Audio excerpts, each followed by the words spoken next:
We've talked to a lot of property managers for either apartment complexes, HOAs, or commercial properties, and here are the things that we find are most important to them. So when we're walking a HOA, community apartment complex, we typically ask ourselves, where are the biggest risks? Because generally that is what the property managers that we work for are going to be first and foremost focused on. And when we think about risk, we're looking at, are there any hazardous trees that might fall down? Do we have enough clearance from the building? Those are going to be the two biggest things. And when we talk about clearance from the building, we're looking at a couple of things. How do we make sure the trees don't rub against this building, whether it's a home or an industrial complex?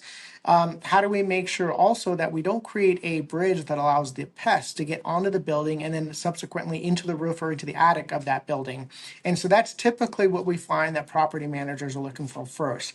I'd say second would be general aesthetics for the trees and the overall property. I'd say this might be a little bit more important for either HOAs, apartment complexes, or retail centers. And then finally, I would say the overall health of the tree would be the last thing that they would be looking at. So how healthy is a tree? Do we need to do deep root feeding? What are some preventative maintenance type things we can do? I'd say in those order, though, that's typically what we find is going to be most important with a lot of the property managers in the area. So if you manage a property in the greater Carson Valley, Carson City, Reno Sparks area, give us a call. We'd be happy to walk that property with you and see what risks we can find and mitigate for you.